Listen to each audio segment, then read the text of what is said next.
¿cómo están? Bienvenidos al show de Nando. Yo soy Nando y el día de hoy tengo el gusto de tener una nueva entrevista, pero ahora desde el punto de vista de un médico cirujano y que vamos a hablar de diferentes temas para que ustedes puedan conocer más allá a fondo sobre un tema, pero con un punto de vista completamente diferente. Él es el doctor Guillermo Fojaco Villanueva y es un médico cirujano por la Universidad de Juárez Autónoma de Tabasco.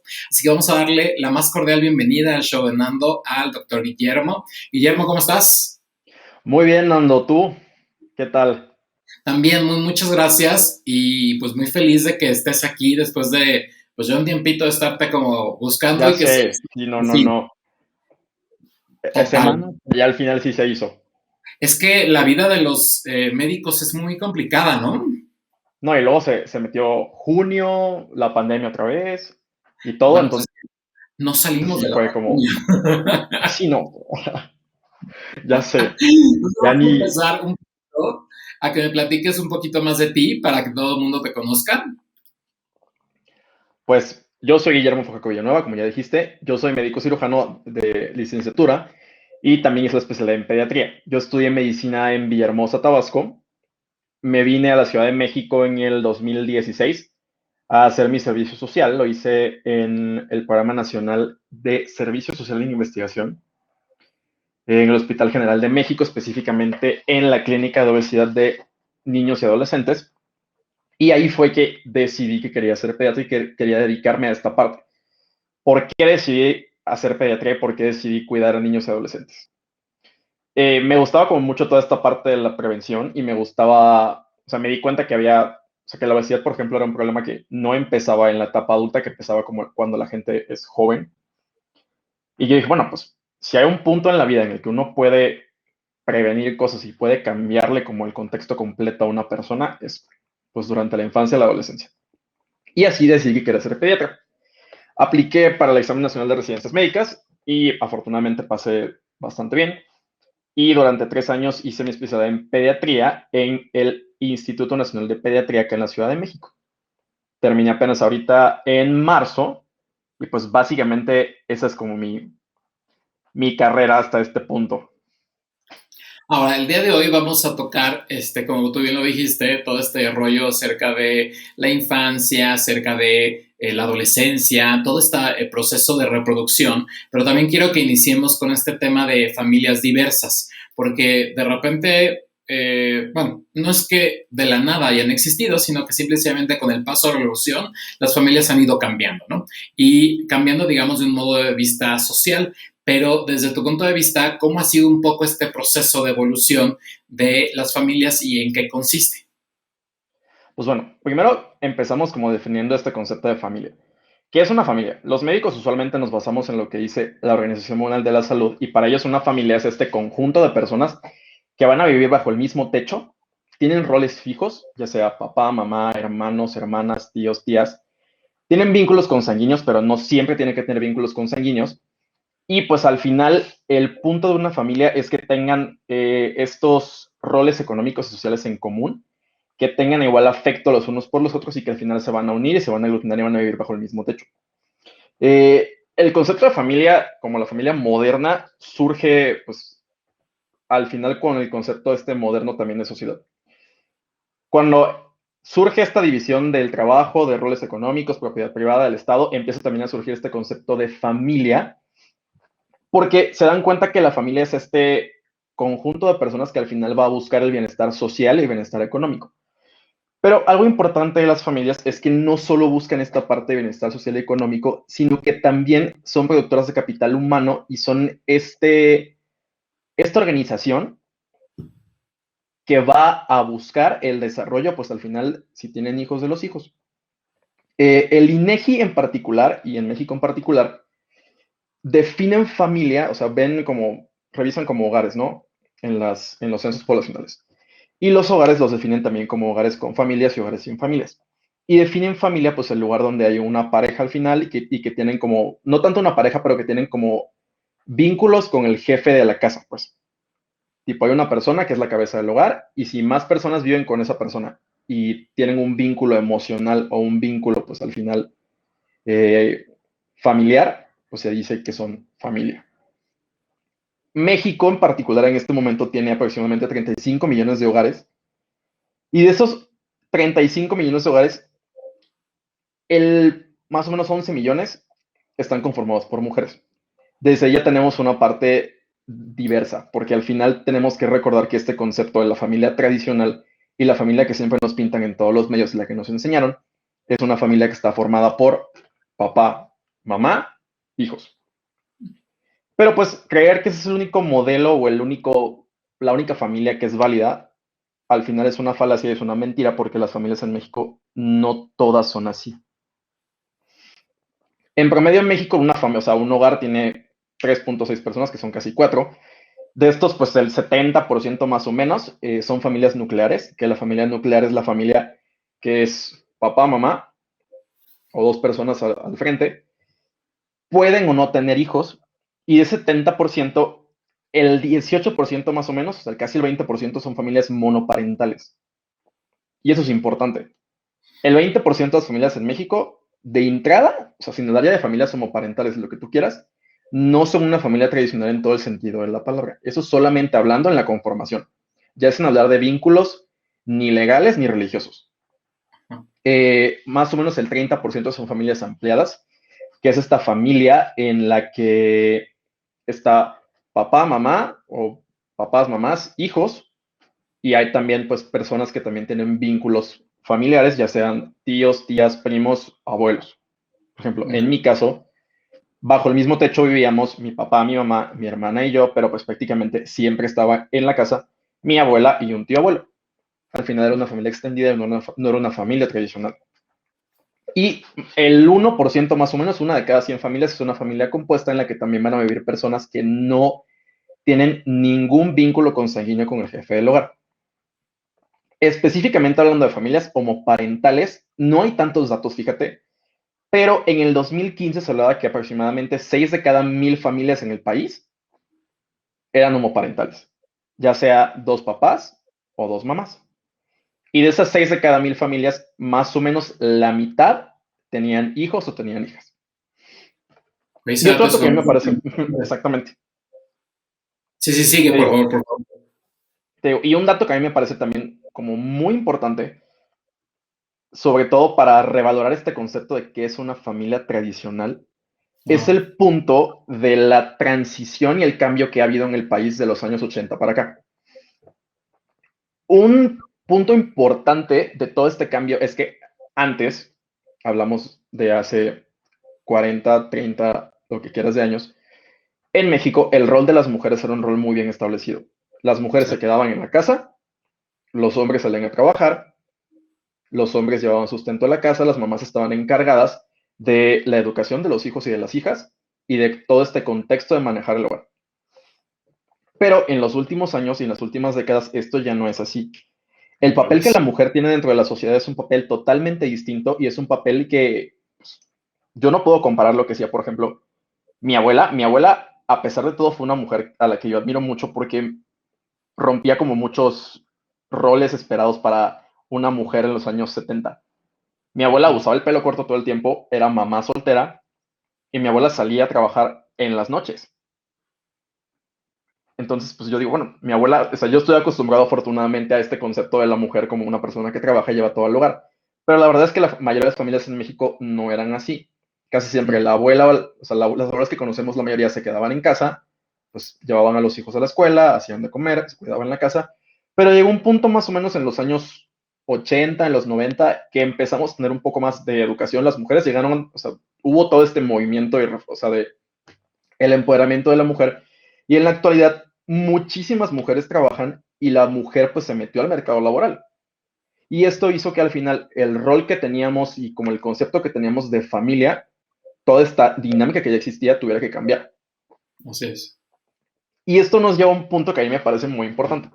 Cuando yo estaba en el internado, que es una parte por la que todos los médicos pasamos, que estamos un año entero en un hospital y tenemos que pues, rotar por varios servicios, entre ellos ginecología, pediatría, cirugía, ahí me llamaba mucho la atención que cuando ya hacía las historias clínicas de las señoras que llegaban embarazadas y que pues iban a tener a su bebé, siempre preguntas, no, bueno, estado civil, le preguntabas todo, ¿no? Y me llamaba mucho la atención que la mayoría decían, no, pues vivo en unión libre.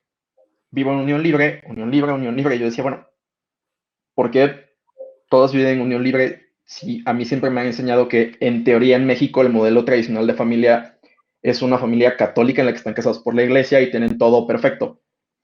Y pues justo no. Eh, Resulta que viendo, no. sí, o sea, viendo estadísticas y todo, a finales de, o sea, en los últimos 15 o 20 años, esto ha cambiado muchísimo. En los años 80, pues la mayoría de las mujeres y la mayoría de las, o sea, de las personas que tenían bebés, eh, en el 85, por ejemplo, solamente el 20% de los nacimientos, esto se tiene como con registros de actas de nacimiento y todo, y de certificados, solamente el 20% de los nacimientos eran de mujeres o venían de personas que vivieran en unión libre. En el 2015 ya era el 50%. Sí, pues es que era otra sociedad al final. Sí, totalmente. Entonces ya te quedas pensando, bueno, es que a lo mejor este concepto que tenemos de familia tradicional y el concepto que queremos vender de familia tradicional y el concepto que mucha gente busca defender de familia tradicional no tiene sentido porque en realidad deja fuera a más gente de la que uno pensaría que deja fuera. Ujú. Y ahí pues ya entramos a este punto de familias diversas. El doctor Fernando Salinas Quiroz, que es alguien a quien admiro mucho, él sí se dedica específicamente, es psicólogo y tiene doctorado y es como muy bueno en todo esto. Y él sí específicamente se dedica a todo esto de familias diversas. Y él en muchos sentidos ya no usa el concepto de familias diversas, sino usa este concepto de configuraciones familiares disidentes. Jesús, Ahí ¿qué me es eso? parece, ahí me parece muy inteligente. Disidente al final es algo que se va de la norma y que cambia de la línea que tenemos estipulada. Okay. Configuración, pues es la forma en que está formada y pues la familia es esto. Familias que se salen de la norma que tenemos estipulada. ¿Y por qué usa esto y por qué lo defiende? Lo que a mí me parece extremadamente inteligente y sí es muy cierto. ¿Qué familia no es diversa? Todas. Todas. O sea, Todas. no hay Sí. una familia en este país que no sea No. diversa. Y Porque si sobre todo en hablamos de este país, ¿no? diversidad, tenemos que hablar de diversidad, de identidades, de cuerpos, De sexo, rol. género, educación, de lo que tú quieras. Una familia que nació en, o sea, y que se desarrolla en la costa de Guerrero no es solo una familia que vive en Nuevo León, ni una familia que vive en Tabasco, ni una que vive en Tijuana. Entonces, ahí es donde entra este punto de todas las familias son diversas y no habría por qué tener un concepto cerrado de familia porque las familias mexicanas no son así. Y que también quizá en los ochentas, bueno, era todo muy callado o era todo muy a escondidas de tal o cual. No hablemos nada más de la situación homoparental, sino bueno, el divorcio era como algo Sí, tipificado por, bueno, la mujer, ¿cómo? Oye, ¿y cómo la mujer iba a trabajar, no? Yo recuerdo a mi mamá que siempre bueno, dejó el trabajo por cuidar a los hijos, cuando ahora es lo más normal que la mamá trabaje, tenga hijos, o decidan no tener hijos, ¿no? O sí, decidan claro, claro, o sea, que hasta antes eso vamos. era, sí. O sea, Ahora, hay, dime, dime, dime. dime. No, Te tú. iba a decir que igual hay cosas, si vamos como al concepto general de familia, incluso tú vivir bajo el mismo techo con una persona, incluso con tu roomie pueden ser una familia. Claro. Están Yo en y el mis mismo perros hogar, somos una viven bajo el familia. mismo techo, tienen lazos emocionales al final y Sí. tienen un objetivo en común muchas veces. O sea, ¿por qué no ser Ujú. una familia? Exacto. Ahora, yo lo que iba a preguntarte es, ¿realmente todas las familias tienen los mismos derechos actualmente? Al menos en México, no hablemos de Mm, otro lado.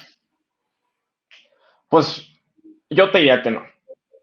Desde el simple punto en el que tienes familias homoparentales que no tienen acceso al matrimonio y a los mismos derechos civiles que una familia, pues al final formada por un hombre y una mujer, no tienen los mismos derechos. Ahora, Definitivamente no los tienen. existen muy pocos estados que todavía tienen como la posibilidad o que tienen esta parte de que te puedas casar con una persona de tu mismo sexo. Y también el rollo de la adopción cuando eres soltero o, bueno, mil y un casos, ¿no? O sea, en ese sentido creo que no hemos avanzado mucho y a veces muchas situaciones se deben a que el mismo gobierno o las mismas entidades no quieren abrirse a este tipo de familias. Pues sí, el término diferente suena muy raro porque suena como a freak, que en realidad no lo es, sino que es algo muy normal, simplemente es algo más diverso, ¿no? Ahora, cuando hablamos de chavos o cuando hablamos de adolescentes, normalmente ahora está como muy de moda de, bueno, yo recuerdo mucho en su momento a Macaulay Culkin cuando decide separarse de los papás, obviamente estamos hablando de Estados Unidos, una diferente cultura, que van más avanzados, pero ¿qué implicaciones tendría el que se le reconozca a los niños y a las niñas adolescentes como sujetos con derechos? Pues el punto es que los niños, las niñas y adolescentes son sujetos de derechos siempre. Cuando uno viene al mundo y el momento que naces, eres una persona. Y todos como personas tenemos acceso a derechos humanos y derechos fundamentales. En México incluso tenemos esta Ley General de Derechos de Niñas, Niños y Adolescentes que incluye 20 derechos, entre los que se incluyen derechos tan simples como el derecho a la identidad, como el derecho a la protección de niños que estén en situación de migración, derecho a la educación, etc. Pero que no me vas a dejar Reco mentir que todavía tiene poco tiempo que lo acaban como de, pues no poner de moda, pero sí poner en la bandeja de los asuntos sí, en la pendientes. mesa, Sí, yo totalmente. recuerdo que La hace verdad es algunas que, ajá, elecciones. Sí, dime. te digo, o sea, vivimos en esta sociedad que desde siempre ha estado centrada en el adulto. Sí. Todas las decisiones que se toman son centradas en los adultos, pensadas por los adultos, Y siempre y cuando hombres, se ¿no? toman decisiones acerca de niñas, niños y adolescentes, algo importante es que la gente tiene esta idea de defender como lo que los niños quieren o lo que yo pienso que quieren, pero no debe de ser así. Uno debe de pensar siempre no en lo que yo quiero, ni lo que él o ella quiere, sino en qué necesitan. Y eso es importantísimo. Y pues el hecho de saber que niñas, niños y adolescentes son sujetos de derecho, pues implica un aspecto importantísimo de cosas y va justo en este punto de saber que son sujetos de derechos, saber que son personas, reconocer que son sujetos de derechos y que son personas, promover toda esta parte, porque a mí de qué me sirve que haya derechos si yo no los conozco y la gente no los conoce. Exacto. Y si yo los conozco, vigilar que se estén cumpliendo y vigilar que la gente que está a mi alrededor también esté ahí. Yo pienso y siempre he pensado que si los niños y las niñas y adolescentes tuvieran la voz que tenemos muchos adultos, el movimiento por los derechos de, o sea, de esta población debería ser un movimiento igual de fuerte que el movimiento feminista, que el movimiento de hechos LGBT y del movimiento que tú quieras. Totalmente. Pero, por ejemplo, en ese sentido, ¿cómo podemos combatir o cómo podemos hacer que las niñas y los niños, las niñes, no, les niñez más bien, porque si no estoy haciendo como algo que no es correcto, yo sigo sin No, está poder bien. todavía Sí, hablar no. A mí correctamente. igual me cuesta trabajo todavía muchas veces, pero de eso va de seguir aprendiendo. Sí, y que al final yo creo que lo más importante es, ahora, ahora que estaba buscando trabajo, me decían, ¿con qué pronombre le gusta que se refiera? Él, ella o ella. Y dije, ah, caray, ¿no? Qué moderno es esto. Pero a lo que voy es cómo combatimos la ignorancia y hacemos que se reconozcan estas infancias diversas, ¿no? Desde temprana edad. Porque en Estados Unidos, te voy a poner un caso muy, muy tonto y a lo mejor suena muy estúpido, pero el hijo de Angelina Jolie decidió empezar pues todo el proceso para ser, no me acuerdo si es niño o niña trans, pero bueno, al final decidió empezar su proceso. ¿Cómo aquí podemos combatir esa ignorancia? Porque estamos todavía en una situación de ignorancia total, donde, Sí. bueno, o sea, terrible, pero ¿cómo podemos hacer para que se combata ese tipo de cosas y también le demos a la infancia diversa, porque existe, aunque no lo querramos ver, esa calidad de vida y esos derechos que los tienen ya por el hecho de haber nacido como mexicano? Pues yo creo que justo esto que estamos haciendo en este preciso momento es una de las formas principales. Lo que no se ve, no existe, definitivamente. Uh -huh. El problema es que hay cosas que existen, pero no se ven. Y justo a los niños, niñas y adolescentes en general, muchas veces les pasa esto. Es importante siempre que se pueda hablar del tema. Si nos gusta el tema y el tema nos interesa, intentar empujarlo un poquitito cada vez que se pueda. a la gente que está a nuestro alrededor, educarla, darle información. Con niños, niñas y adolescentes, explicarles las cosas, ser abierto, no mentirles. No, o sea, algo que pasa mucho igual es esta parte en la que dicen algo que nos incomoda a los niños y las niñas o no nos gusta o no sabemos qué contestar y pasan dos cosas. O mentimos e inventamos algo o cambiamos el tema. Ujú. Y eso tampoco se debe hacer porque al final es invalidar lo que están preguntando e invalidar estas dudas. Pues no señalar a la gente distinta, porque al final niños y niñas y adolescentes siempre aprenden del ejemplo. Darle espacio en nuestros hogares, de ser posible, a todo este contenido y a toda esta diversidad. Y yo creo que desde ahí es donde se va avanzando, desde la visibilidad y desde alzar la voz. Los cambios siempre vienen de incomodar. Estos Sí. temas a mucha gente no le gustan, incluso médicos a muchos no les gustan, Sí, sí, sí. pero del punto de incomodar y de empujar un poquito es que viene todo este cambio siempre. No, y te enfrentas a cosas, digo, yo me enfrenté hace poquito con mi hermana, se me ocurrió, tiene dos niños chiquitos, bueno, una tiene 5 meses, ¿no? El otro tiene 4 meses y yo llegué con cubrebocas rosa. No le vi mayor diferencia, digo, tengo sudaderas rosas, camisas rosas, creo que los colores no tienen sexo.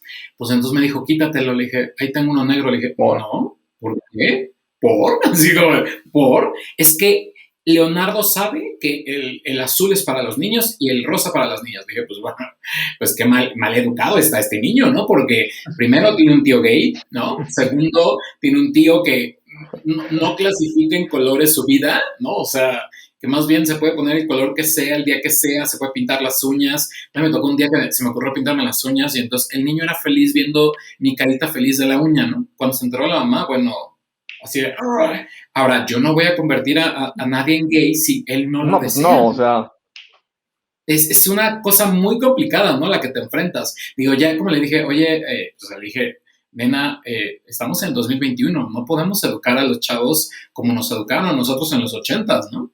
Ahora, no puede ser que yo, siendo mayor, bueno, somos 2 años mayores, pero siendo mayor, tenga una vista un poco más panorámica que tú, que a lo mejor has viajado por el mundo y no sé, tienes 2 hijos, deberías de tener a la vista de que un niño puede resultar trans. No, no, no. O sea, dije, es que el miedo a lo diferente o el miedo a lo que no conoces muchas veces nos puede provocar este tipo de ansiedad, de, no sé, de conocimientos diferentes y creer que está mal o que está bien, cuando en realidad claro, nada es bueno ni es malo. O sea, pero desgraciadamente nos educaron bajo una moral que nos decían como de, es que es pecado y que al final también hay que respetar la religión, ¿no? Pero que fue lo que atormentó mucho a nuestro país y sigue atormentándolo en el aspecto de que nos decía por dónde caminar o por dónde seguir ciertas cosas, ¿no? Y de ahí es sí, donde claro. surge, y la pregunta que te quiero hacer es, ¿tú crees que también toda esta falla, yo recuerdo que cuando iba a la secundaria tipo, llevaban a las niñas y cuando llegaba Cotex o llegaba TAM, la que quieras de todas femeninas, las separaban a un grupo y llegaban con sus bolsitas así como ocultando sus toallitas femeninas, como con un miedo porque les acababan de explicar lo que era mil y un cosas. Y de repente resulta que a la fecha seguimos sin educación sexual, no hay un libro de texto gratuito que les explique realmente lo que es la educación sexual. Biología quizá a lo mejor te explica un poco, pero el punto es que hace falta mucha educación sexual en nuestro país, ¿no? Muchísima. Eh, y ahí vamos a lo mismo. O sea, los niños y las niñas y adolescentes en esta ley general de derecho, o sea, en esta ley general tienen derecho a la educación y derecho a la salud. Si juntamos estos dos, hay un derecho inherente y un derecho exclusivo a la educación sexual, que no tendríamos por qué estar negando, no tendríamos por qué estar dejando atrás. Lo que uno piense, lo que yo quiera al final no es válido porque algo que yo siempre digo y que siempre defiendo es que hay una clara diferencia en las opiniones. Y hay que saber cuando algo es una opinión y cuando algo es un error. Así de sencillo. Si una opinión debate un hecho, no es una opinión, es un error. Y es totalmente un hecho que en este país hemos dejado atrás la educación sexual, que nos da miedo hablar de sexualidad y educación sexual con niños, niñas y adolescentes, Y también es un hecho que la educación sexual es de las pocas maneras y de las pocas formas que tenemos de prevenir muchas cosas. Y por ejemplo, ahí te diría, ¿qué problemas nos ha traído?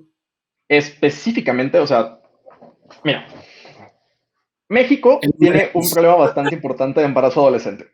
Podemos Sí, empezar ahí. Hablando de los países miembros de la OCDE, México es el primer lugar durante muchos años. En el 2017, casi el 20% de los nacimientos en el país fueron de mujeres y de mamás con menos de 19 años. Eso es importante. sí, caray. Hay 77 nacimientos, 77 embarazos por cada 1000 adolescentes entre 15 y 19 años. Que Es un seguramente número es la alto. primera vez. Pues muchos sí. ¿Por qué? ¿Y por qué te digo que muchos sí? A veces pensamos, no es que todavía está muy chiquito o muy chiquita para que le hablemos de sexualidad y para que le hablemos de prevención de lo que quieras. La verdad es que no es así. No. Por supuesto, un niño de 3 años, un niño de 5 años, un niño de 6 años no tiene que saber todo de la vida y no tienes que explicarle las cosas tan explícitamente. Siempre hay que averiguar qué saben. Si tienen dudas, responderlas siempre con la verdad y con información correcta, sin miedo y con los nombres correctos de las cosas. Y pues al final, pues poner esta información al nivel que tenga cada persona en ese punto. Pero en México, el inicio de vida sexual activa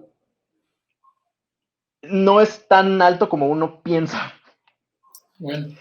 Eh, o sea, casi la cuarta parte de los adolescentes del país, hablando de 12 a 19 años, 23%, 25% más o menos, ya tuvieron su primera experiencia sexual. Uno de cada cuatro. Uf.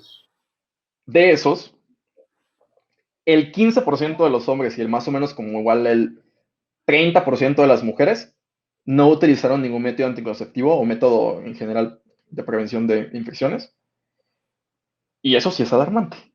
Sí, porque no conocían Porque otra el cosa que estigma. también va ahí, ajá, Ajá. y no lo usaron no porque no los conocieran, porque preguntan y casi el 97% saben que existen, no los usaron porque no tenían acceso a ellos o porque no sabían usarlos. Todavía tenemos este tabú alrededor de la sexualidad y tenemos esta idea errónea en la que pensamos que los adolescentes no tienen relaciones sexuales, cuando sí las tienen. Claro. O sea, un ejemplo perfecto que te digo y algo que te cuento yo como de mi vida profesional. Alguna vez me pasó que, o sea, conocí un caso en el que una adolescente de 17 años estaba tomando medicamentos, son medicamentos que son teratogénicos, algo teratogénico es algo que si te embarazas pues le hace daño al bebé y le hace daño al producto y puede tener malformaciones o puede incluso que tengas abortos. Había tenido un embarazo previamente, ese embarazo se le complicó, al final el bebé, no, o sea, el bebé al final fue un aborto y llegó al hospital, al servicio de ginecología, pidiendo que le pusieran un método anticonceptivo. Bueno, 1000 trabas por parte de 1000 cosas Ujú. para poder conseguirle a una adolescente en un hospital pediátrico un método anticonceptivo. O sea, O sea desde que ahí, pues. desde ahí estamos mal. Ahora, el no decirles y también muchos, bueno, la alza en contagios de VIH ha ido en aumento porque muchas veces la primera vez es fundamento para... a veces yo recuerdo, no me acuerdo, creo que fue en los 2000 que salió la película Kids, no sé si tú la recuerdas, que No lo vi era... nunca, pero sí que existe. Ajá.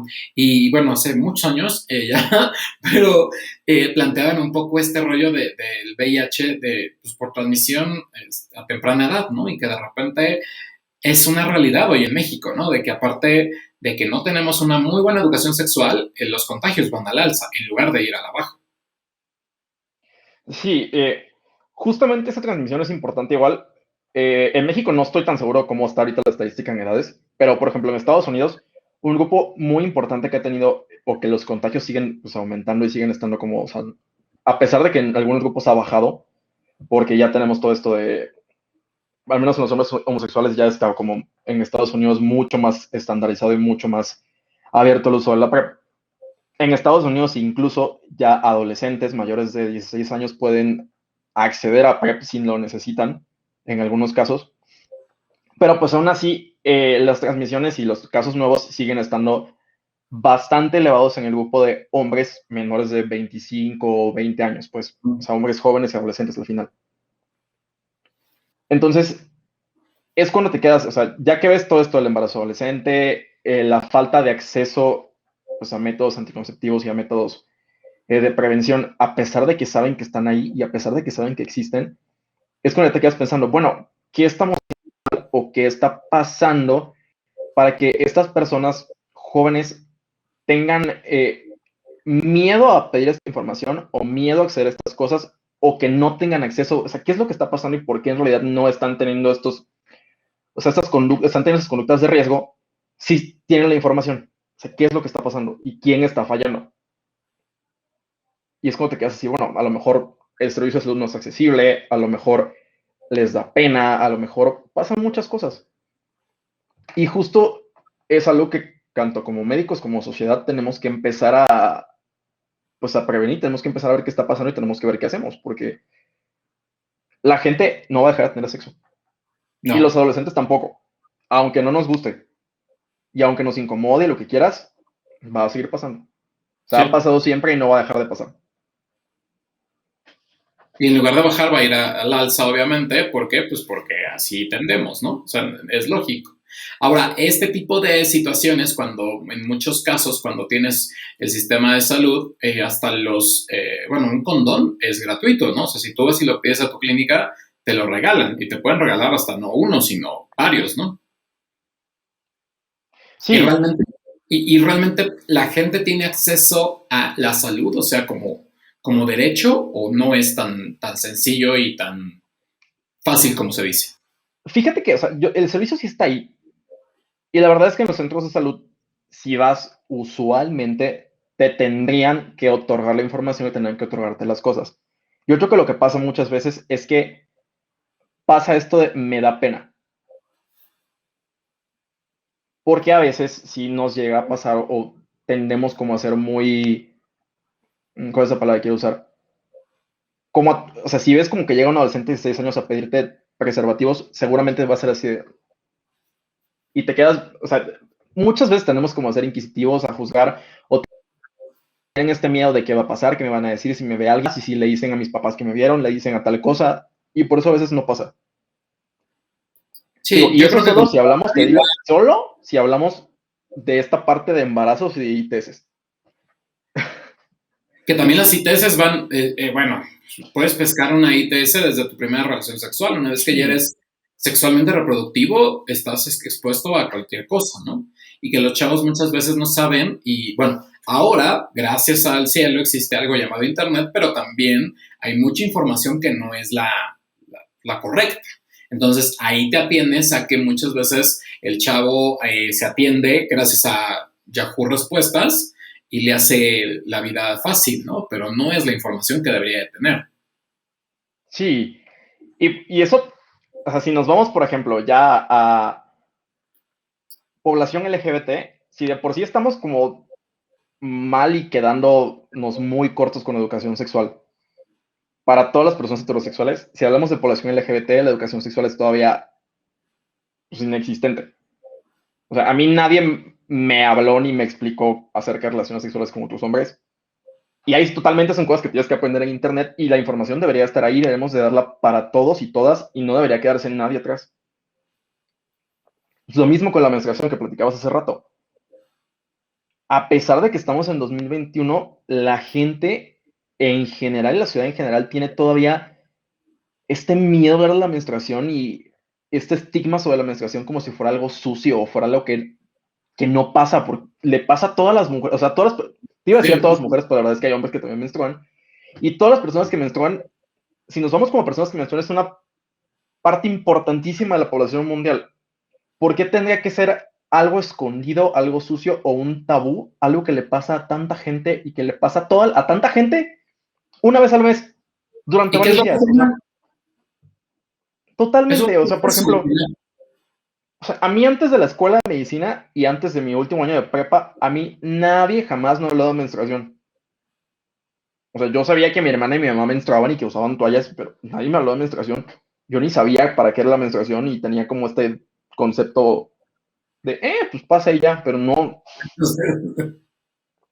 O sea, yo Porque creo les da que pena, ¿no? sí, sí, sí, sí. Y yo creo que hablar de menstruación y hablar de todo, o sea, de todas estas diferencias igual es algo importante porque al final hace que las personas que nos están menstruando, que en su mayoría son hombres, sean incluso más empáticas con la gente que está a su alrededor, hace que al final vean a esas personas que están con ellos, pues como personas. Y yo creo que también es una parte importante de ir poco a poco disminuyendo toda esta misoginia que tenemos en el país y todo este machismo que tenemos en el país. Que ahora hablando un poco como de misoginia, también algo que no se reconoce y que es algo ya pues real, que existe y que ha existido desde hace mucho tiempo y que quisiera que me platicaras, ¿qué es una infancia trans? O sea, ¿cómo podemos hablar de ello? De la infancia, bueno, sí, de la infancia trans. Bueno, infancia y niños siempre vamos a hablar usando este concepto de que es una persona menor de 18 años. Y el término infancia trans es como el que está más reconocido porque la lucha va como hacia allá y al final es como los que están adelante y toda esta población que está adelante. Pero a mí me gusta mucho hablar como de infancias trans y no binarias, porque no todas las identidades de género siempre van a ser acordes a tu identidad de género asignada al nacer. Exacto. Y pues hay que usar como este concepto y englobar todo este espectro de la diversidad de género y hablar de todo esto junto, no solo hablar de infancias trans. Porque tener diversidad de género no es solamente identificarme como trans, sino puede ser también que me identifique como persona no binaria o simplemente mi identidad de género no va acorde con la que me asignaron al nacer. Una infancia trans o no binaria, una infancia con género diverso es simplemente eso. Una persona menor de 18 años cuya identidad de género no está acorde con el género asignado al nacer. Eh, es importante hablar de esto, ¿por qué? Porque están ahí, siempre han estado ahí y no van a dejar de estar ahí. Antes, pues no se hablaba mucho de estas cosas porque mientras más hablamos de las cosas y más exposición tenemos y más información se sabe, es más probable que yo me reconozca como algo más y que yo me reconozca y encuentre como algo en qué reflejarme o algo con qué identificarme. Vamos desde el simple hecho de que antes ese término de transgénero o de transexual incluso no lo platicábamos tanto y muchas veces era como de solo es travesti y los términos han ido cambiando conforme pasa el tiempo y van a seguir evolucionando. Sí. Ni estaba incluido en el Sí, LGBT. claro, no, no, no, para nada. Y hay como muchos estudios que hablan como de porcentajes.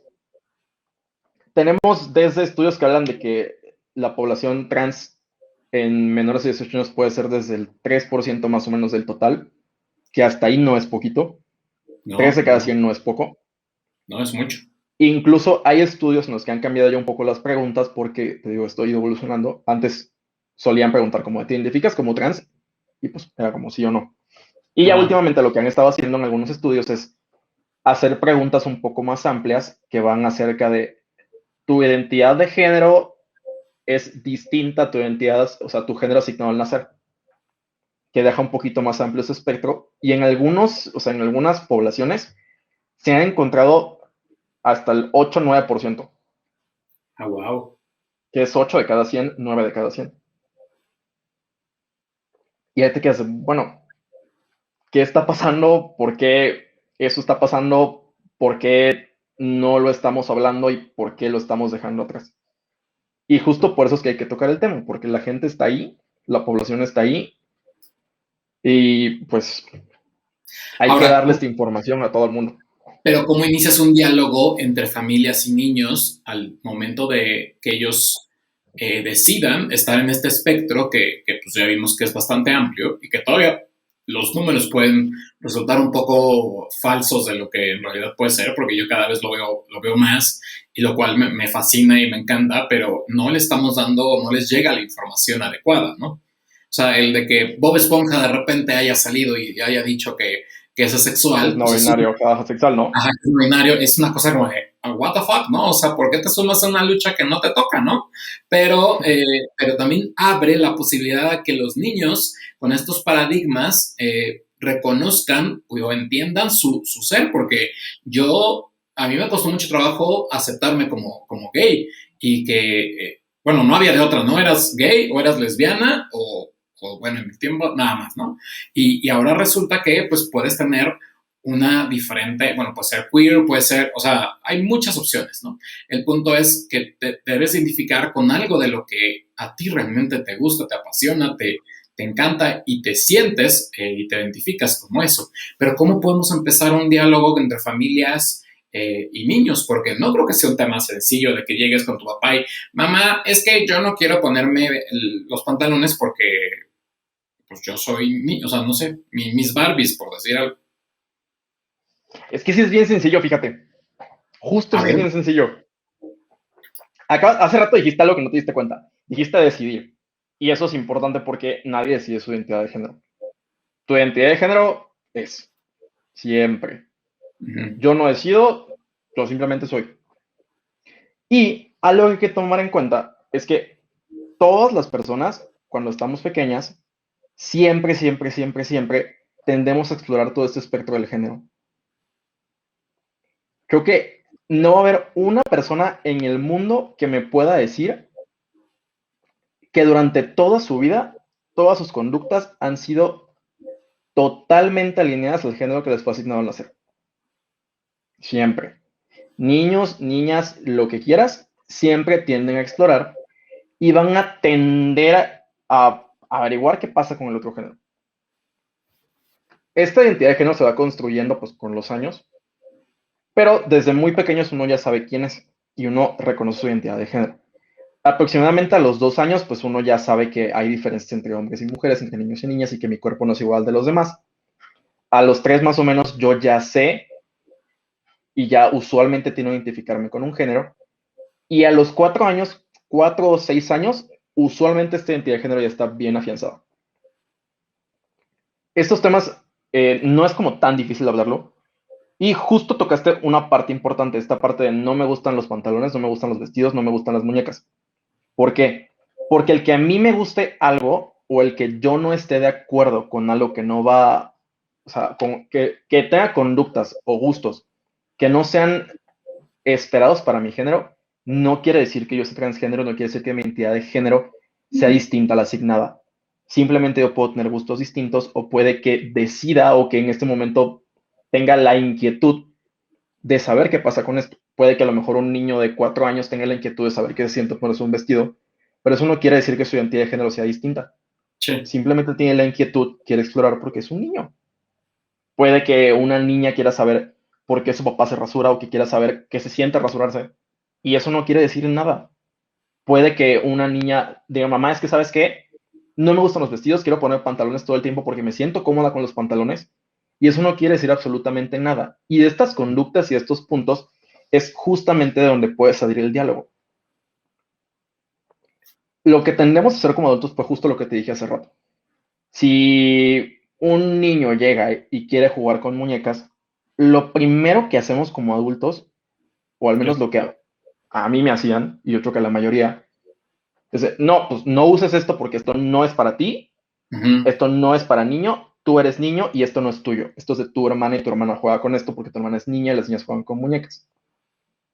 Cuando fácilmente de ese mismo punto y de ese mismo podemos cambiarlo totalmente a preguntarle por qué quiere una muñeca, que le llama la atención de las muñecas, que no le gusta de las muñecas, si le gusta otro juguete, algo más, y siempre explorando y platicando todo esto. Pero Los niños y las niñas, ajá, dime. ¿no crees que hay, por ejemplo, los papás también muchas veces guían a los niños a lo que les puede gustar y que de repente al niño al no conocer algo más o al no haberse enfrentado, no sé, por ejemplo, al no conocer una muñeca o no tener cerca nada de eso, digamos, no tiene la posibilidad o no tiene una apertura a conocer algo más que juguetes, cochecitos, y entonces como que te obligan a llevar eso y de repente, no sé, va a llegar un momento en cuando llegues a la primaria que se te abra más la posibilidad de mundo y vas a decir, pero yo por qué no conocía esto, no sé, ¿no sientes que a veces los padres también son los que guían a las conductas de los niños y que muchas veces también de ahí se reprimen? Sí, o sea, totalmente, siempre los niños, las niñas tienen acceso a lo que a los que su núcleo familiar le da. Siempre. Los juguetes en particular son un tema importante. Y hay como un movimiento a nivel mundial importante acerca de los juguetes de género neutro y los juguetes que son para todos. Los juguetes no tienen género. La ropa no tiene género y los colores no tienen género. Tenemos género las personas y yo tengo mi identidad de género y mi género pues también se puede dividir en mi expresión de género, que es como yo decido que la gente me vea y todo lo demás. Está muy bien comprobado, y eso sí ya está igual publicadísimo, que el que niñas y niños utilicen jugados para su género asignado los hace al final del día y al final, conforme van creciendo, personas más empáticas y personas que tienen más esta apertura a ser más creativas también. Las niñas en particular tienen una mayor posibilidad de jugar con juguetes que no son como esperados para su género que los niños, por muchas razones. Pero, como, o sea, ahora sí que si me está viendo algún papá o mamá, mi consejo como pediatra sí es que a los niños y a las niñas les debes de ofrecer una diversidad de opciones, que siempre tengan acceso pues, a varias cosas.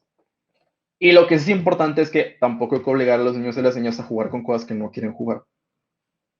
O sea, no por querer que mi hijo, que se le asigne niño y se identifica como niño, no por querer que, o sea, ver toda esta parte de la diversidad y lo que quieras, no por querer eso voy a obligarlo a que juegue con una muñeca o a que juegue lo que quiera si no quiere jugar con eso. Pero sí es importante ofrecerle siempre las herramientas, ofrecerle siempre pues estas posibilidades. Sí, porque si no, el niño se queda sin la posibilidad también de explorar las diversas opciones, ¿no? Yo recuerdo que, no sé, a mí no me dejaban jugar con muñecas, mi hermana tenía sus Barbies y mi propia hermana decía, no, las Barbies son para mí nada más, ¿no? Por decir algo, ella sin saber a lo que se enfrentaban ni nada, somos niños. Y mi mamá decía, no, las Barbies no son para los niños. Y entonces recuerdo que He-Man tenía su hermana que era She-Ra, entonces me Y sí, era compraron un claro. She-Ra y fui muy feliz, y ya, ¿no? O sea, como que se me quitó mi problema, pero sí, no era como el hecho nada más de jugar con Barbie, sino el por qué no me permitían jugar con las muñecas y yo podía hacer el qué, ¿no? O sea, no había como este show, Sí, no quería yo claro. jugar a la muñeca, o sea, era nada más la facilidad que de repente pues te puede dar el tener la diversidad, porque luego por eso también encuentras a mucha gente que a cierta edad o a edad muy adulta es cuando salen del closet o salen de todo este tremendo rollo en el que te meten porque pues no te dejaron ser lo que tú deseabas ser, siento yo. Y porque creo que de repente mucha gente lo que pasa o lo que sucede es que se enfoca nada más en un género y de ahí no lo sacan. Te voy a poner un ejemplo igual de mi familia. Aquí estamos destilando a mi familia muy sabroso, pero No, pues la le mía igual, regalé entonces. lo regalé a mi sobrino a Woody y a Buzz. Yo no tenía a Jessie, pero le iba a comprar a Jessie para que tuviera, pero no con el fin de que tuviera una muñeca, sino porque, No, pues que tenga todos y que pueda recrear la película completa. O sea, exacto, bueno, el niño no lo dejan ver ni la película, ¿no? Pero el caso es que llega y lo primero mi mamá le dice que Woody es Buzz, no, Buzz es Woody y Woody es Buzz. Bueno, no, le dice que Woody se llama Andy, ya, mató mi mamá la no, pues infancia. peor. Terrible. Y cuando le voy a comprar a Jesse me llama, no, es que no se la compres porque su papá no lo va a dejar, él odia las muñecas y dije, Un entonces tengo que comprarle, muñeco. ajá, no, o sea, tiene sexo femenino, pero es un juguete, ¿no? O O sea, sea, literal, como dicen en Toy Story, eres un juguete. O sea, ajá. No, es una complicación a veces como entrar en esta dinámica de las familias que se sienten muy modernas, pero que a veces caen en lo lo mismo de los 80s que estábamos, o sea, que vivimos y que sufrimos una etapa de que solamente había, no sé, en los domingos, siempre en domingo y ya te fregabas porque no había más que ver, ¿no? Cuando se abre la televisión abierta, pues claro, se te crean otros mundos. Ahora ya imagino los chavos con Netflix, con todas las plataformas digitales, todo el mundo que se les abre y las posibilidades de poder enterarse. Ahora, ¿cómo podemos nosotros abonar a esta visibilidad para que se abra más el diálogo y también que se conozca más pues una infancia diversa? Pues de entrada, siempre que haya espacios, hay que usarlos. Si uno tiene voz, hay que usarla. Justo eso estaba hablando yo, como esta parte del mes del orgullo, que se acaba el mes del orgullo al final y luego mucha gente deja todo detrás. Pero la verdad es que, o sea, para mí el verdadero orgullo recae en el que tú puedas pararte y decir las cosas y que puedas usar tu voz para ser un factor de cambio para toda esta gente y para toda esta gente que viene atrás de uno. O sea, a mí como me hubiera encantado cuando era niño tener imágenes con las que uno pueda identificar en la televisión, en las películas o en lo que tú quieras. Desde ahí tenemos un punto importante. Como familia y como adulto y como persona que convive con niños, siempre hay que celebrar la diversidad en todas sus formas. No Sí. solamente orientación sexual y LGBT, o sea, no. El mundo es diverso y tenemos que celebrar toda la diversidad. Colores de piel, pelo, cuerpos, estaturas, narices, bocas. Todos somos distintos. Y esta diversidad es lo que hace el mundo maravilloso y lo que hace que seamos una comunidad, una población tan fantástica. Dejar detrás toda esta diversidad y solamente poner y ofrecerle a los niños y a las niñas y adolescentes contenidos con personas blancas y rubias es cerrarles y negarles un mundo entero de información y un mundo entero de entretenimiento. Yo siempre le digo a los papás con los que hablo que hay que, pues, en la medida de lo posible, intentar buscar contenido y dar a los niños y a las niñas contenido con el que se puedan identificar y en el que, pues, existan personas diversas. No Que sabes ahora, cuántos, ajá, justo, te digo, no sabes cuántos niños y niñas hay que, pues de mi generación pasó mucho. Por ejemplo, mi hermana tenía, o sea, pues un conflicto importante cuando era adolescente porque mi hermana es morena y de pelo rizado. Y mi hermana, no, o sea, no tenía en la televisión no, no encajaba. imágenes así y mi hermana pues, mucho tiempo fue así, no, pues es que yo no puedo ser bonita si tengo el pelo rizado y si soy morena. Y justo de ahí va todo esto. Igual preguntarles por qué les gusta su ropa, por qué tienen los amigos que tienen, qué los hace diferentes, qué los hace especiales. Y algo que igual me parece importante es, si estamos en algún lugar o estamos viendo algo y sabemos que hay chistes, comentarios inapropiados que van acerca de señalar diferencias de las personas y usarlos para burlarse o para hacer chistes, yo creo que siempre hay que señalarlo y decirles a los niños y niñas, esto está mal por esto, Ya. y no dejarlo pasar. Sí, no, sobre todo que hay que abonar a ese tipo de conversaciones, ¿no? Ahora, como tú bien lo dices, los roles han cambiado y también los paradigmas en las mismas medios de comunicación. Nada más que ahora sí lo siento como un poco forzado, como que por obligación hay la cuota racial de cada uno de los puntos. No sé, por ejemplo, ahorita estaba viendo la nueva Gossip Girl, que si tú recuerdas, la anterior pues era blanca, ¿no? Whitexican, podríamos decirlo. Bueno, no, Whitexican no, porque no son mexicanos. Pero era totalmente blanca, no había como una cuota, eran los pobres, pero los pobres eran como blanquitos, ¿no? O sea, no había este tipo de situaciones diversas y ahora exageraron en la nueva versión o sea, está como bien que haya situaciones diversas, pero tampoco exageraron nada más por el hecho de cumplir con una cuota que deben o que deberían de haber cubierto desde hace pues mucho tiempo, ¿no? Sabemos el caso de la sirenita, al que sea morena, que fue todo un revuelo en redes sociales y que desgraciadamente pues nos casaron con un tipo de sirenita, ¿no? Y que en los 90s pues la sirenita que conocimos fue blanca y de pelo rubio. Y entonces el live action, pues bueno, ver a una sirenita diferente, pues sí no puedo negar que sí ha sido complicado el proceso de adaptar. O sea, no lo logro todavía como captar, pero que también hay que aceptar este tipo de diferencias, ¿no? Ahora, la posibilidad de ver contenidos diferentes ya existe en todas las plataformas. El chavo, la niña, el adolescente ya tiene esta posibilidad de sentirse identificado con un personaje. Y me voy desde el punto más simple, los Aristemo, ¿no? Que fue un suceso en la televisión. Bueno, el chavo adolescente podía haber reflejado un amor que podía ser realidad, por lo menos. Bien o mal contada, ya olvidémonos como de ese caso, bien o mal actuada, pero ¿cuándo íbamos a pensar que eso iba a suceder en tiempos atrás, ¿no? O sea, nunca íbamos a pensar. Yo recuerdo cuando me compré Queer as Folk, y bueno, era como escondida porque había tanto sexo, no pasaba por la televisión, por los canales que tenía y tenía que hacer todo un show porque era región uno y bueno, ahora tenemos todo a nuestro alcance, entonces también ha cambiado. Ahora, desde el punto de vista pediátrico, para ir cerrando un poco el tema, ¿en qué temas tendría que realmente capacitarse un pediatra para poder atender a todos sus pacientes y sobre todo como yo sé que no todas las familias lo van a entender, pero sí exaltarles de que pues los niños al final son unas esponjas que chupan todo y que pueden ser o las mejores personas o también las peores, ¿no? Claro que sí. Pues ya terminando, cerrando como lo anterior, como mi último comentario de eso, la representación sí es importantísima, ¿eh? Muy importante.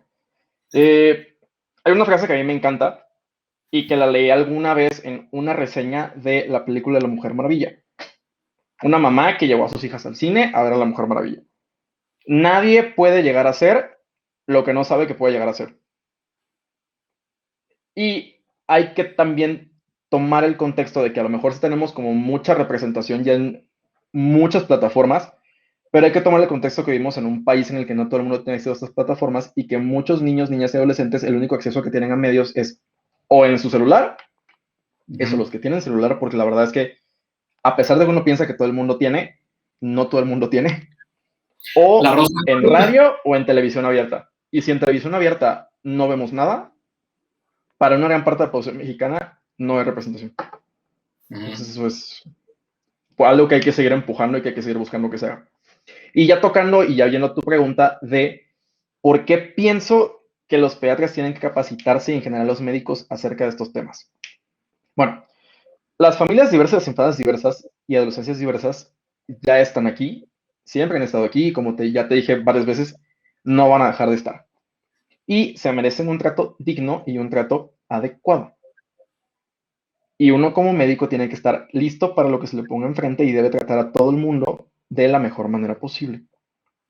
La población trans en particular, pues ya como adultos y también como niños y niñas, usualmente no van al médico y la mayoría, se habla que hasta un 70% ha tenido experiencias no tan buenas usando servicios médicos.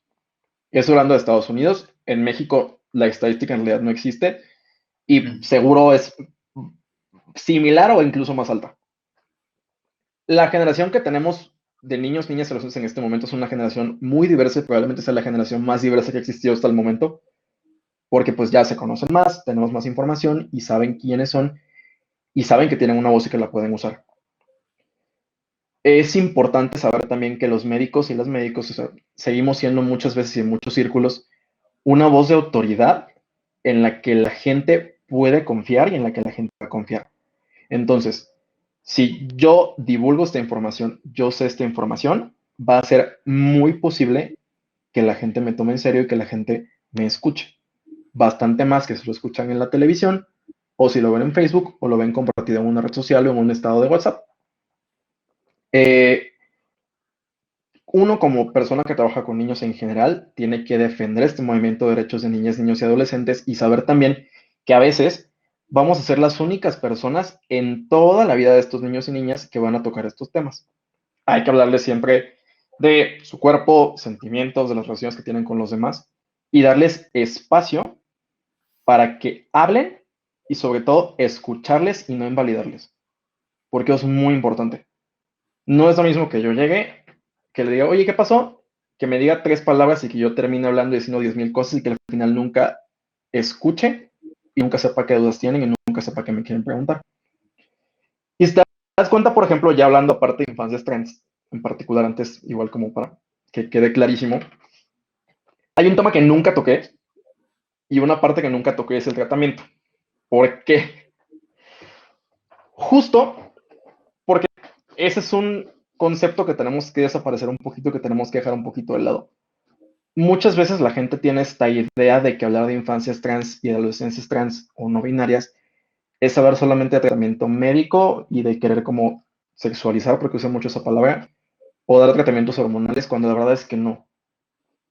Las infancias diversas en general requieren lo mismo que todas las demás infancias, lo mismo que todas las demás adolescencias. Solamente se les suma que tienen necesidades un poco más especiales y que requieren que uno esté preparado y que sepa, pues, dar todo este trato cálido y adecuado. Es la única diferencia.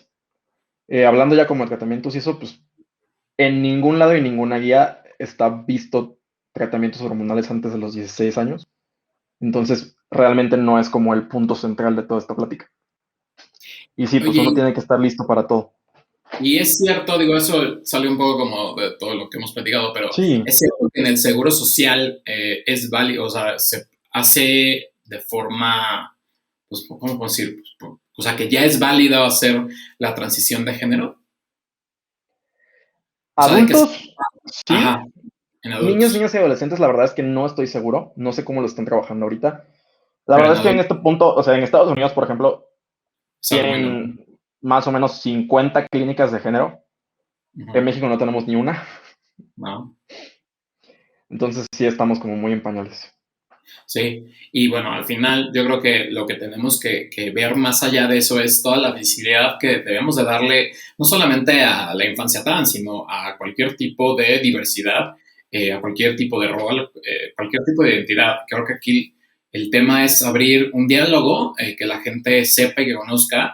A mí se me hacía muy importante que un doctor, que al final pues tiene sus estudios, yo me puedo parar y leer un tema así de muy padre y bla, bla, pero creo que al final las personas por algo estudian, por algo llevan muchos años sabiendo cómo del tema y cada uno se va enfocando en diferentes áreas o ramas que les pueden interesar. Así que para mí ha sido un placer, Guillermo, poder platicar contigo. No sé si quieras darles algún mensaje final para cerrar esta entrevista.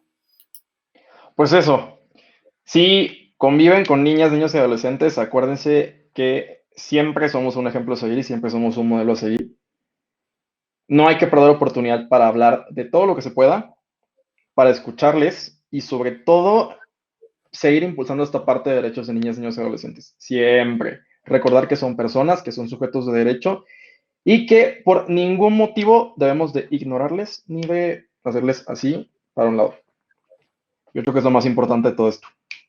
Y si te quieren seguir en redes sociales, ¿en dónde pueden verte o seguirte, escucharte? Twitter, que es donde ando un poquito más activo, jefojaco-bajo. Ok, Y nada ya de más se ahí los vamos me... en el link de la descripción para que Sí, puedan de repente acceder y seguirte.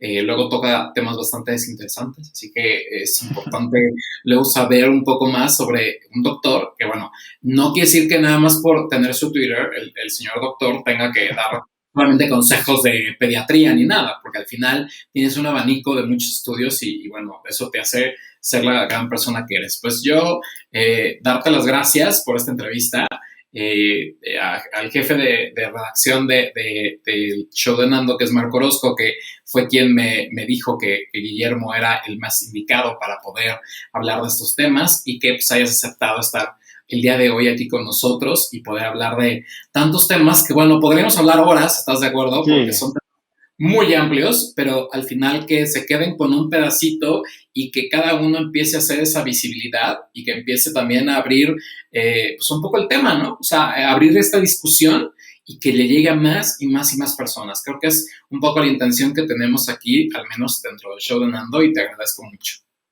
No, yo a ti y gracias a ustedes también por la confianza y por la invitación. Un gustazo estar con ustedes. Pues sí, pues así que a todos los demás, a todos aquellos que nos ven, recuerden que bueno, me pueden seguir en todas las redes sociales, en todas estoy como @el show de Nando, y es muy importante que me sigan, que se suscriban, que activen la campanita y bueno, todas las cosas que ya saben que ni tendría que recordarlos, es algo como muy sencillo y recordemos que también este video estará alojado como podcast en todas las plataformas digitales para que puedan escucharlo y también puedan acceder al contenido de la forma en la que ustedes desean y quieren. Y pues nada más que decirle al doctor Guillermo Fojaco Villanueva que pues muchas gracias y que espero que nos veamos muy pronto para poder platicar en otros temas y a lo mejor ya en persona y platicar otras cosas, mientras la pandemia nos Claro lo que sí. permite. Que bueno, Perfecto. no vemos Muchísimas el fin, gracias. ¿no? Pero bueno, esperemos que algún día se pueda. Un gustazo, Guillermo. Igualmente, Nando, muchas gracias. Cuídate. Y a todos ustedes, nos vemos en la próxima. Bye bye.